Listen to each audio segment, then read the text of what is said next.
2023년 3월 9일 염증 해방. 원인 없는 병은 없습니다. 신경성 위염, 신경성 장염, 신경성 두통처럼 앞에 신경성이라는 꼬리를 달고 있는 질환은 스트레스를 받으면 생기는 염증을 뜻합니다.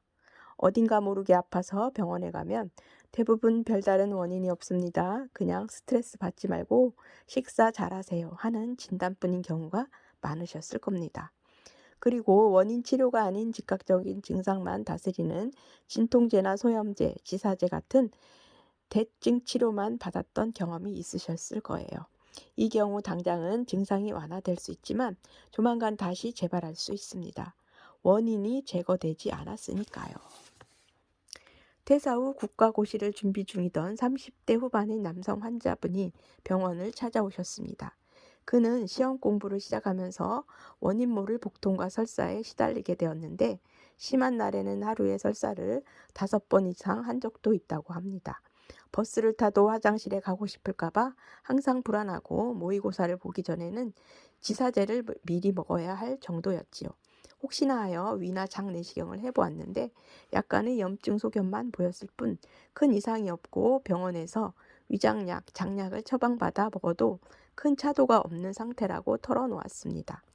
이 환자의 자율신경 검사 결과는 스트레스 지수가 매우 높고 이로 인해 신경이 극도로 피로한 상태로 나타났습니다. 만성 스트레스가 지속되면서 교감신경이 기능이 정상 범위 이하로 뚝 떨어져 있었습니다. 환자분에게 만성 장염의 원인은 장에 있는 것이 아닙니다. 자율신경에 있습니다. 장이 아닌 자율신경을 치료해야 병이 나을 수 있습니다. 라고 설명해 드렸지요. 곧바로 자율신경의 피로를 회복하는 치료를 실시했고 자율신경이 서서히 회복하자 자연스럽게 장까지 좋아지게 되었습니다. 이후 배변 횟수는 하루에 1, 2회 정도로 확 줄었으며 식사 후 급박하게 변이를 느끼는 증상도 사라졌습니다. 이분과 비슷한 예로 고3 수험생 중에서도 스트레스성 장염이나 잦은 변비와 설사에 시달리는 친구들이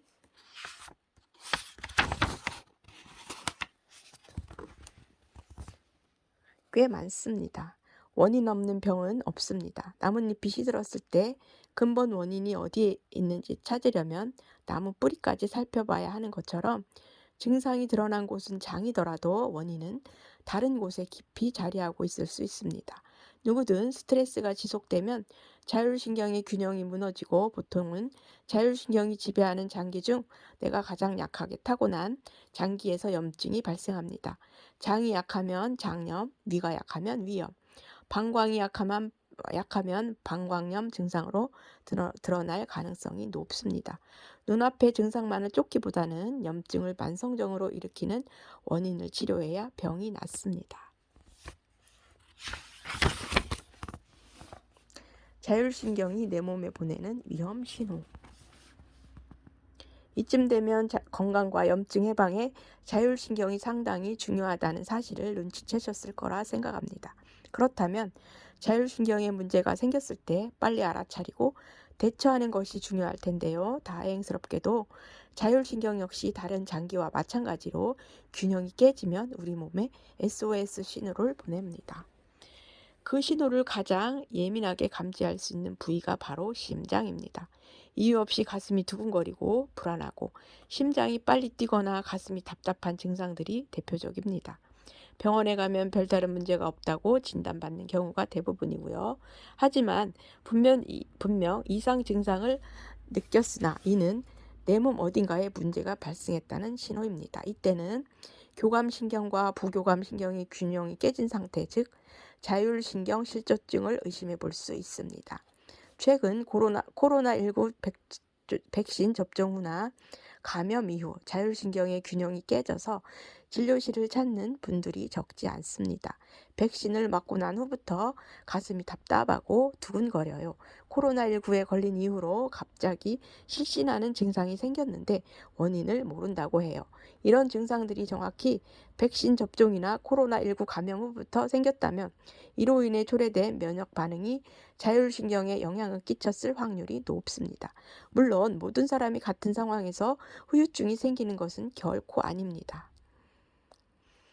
예민한 신경을 타고난 사람이나 신경의 노화가 많이 진행된 장년층 혹은 평소 만성 스트레스로 신경이 매우 피로한 상태였다면 백신이나 코로나19 감염으로 인한 면역 반응이 신경의 스트레스를 일으켜 자율신경 실조증으로 이어졌을 가능성이 높습니다. 자율신경에 생기는 불균형은 사람에 따라 다양한 형태로 발현됩니다.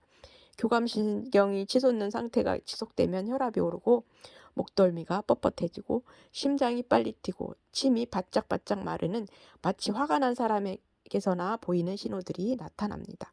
입맛도 사라지고 잘 체하거나 소화가 안 되며 불면증이 생기기도 합니다. 원인 불명의 미열이 지속되는 경우가 있죠. 이런 상태를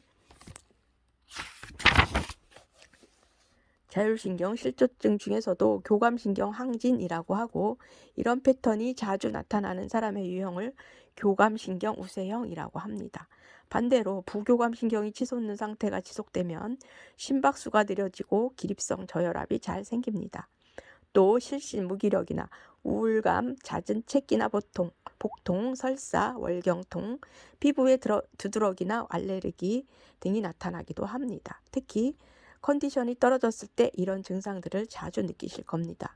이는 자율신경 실조증 중에서도 부교감신경 항진일 때 잘 나타나는 증상들이며, 이런 패턴이 반복되는 사람은 부교감신경 우세형일 가능성이 높습니다. 이런 분들은 간혹 주사를 맞거나 침 치료 이후 갑자기 어지럼증을 느끼면서 실신하기도 합니다. 부교감신경 중 하나인 미주신경이 극도로 흥분하면서 혈압이 급격하게 떨어지고, 이로 인해 뇌혈류가 감소하면서 생기는 미주신경성 실신이지요. 나도 혹시 자율신경 실조증인지, 그렇다면 관리를 어떻게 해야 하는지 지금부터 알아보겠습니다. 오늘은 88초까지 읽었습니다. 감사합니다. 사랑합니다. 축복합니다.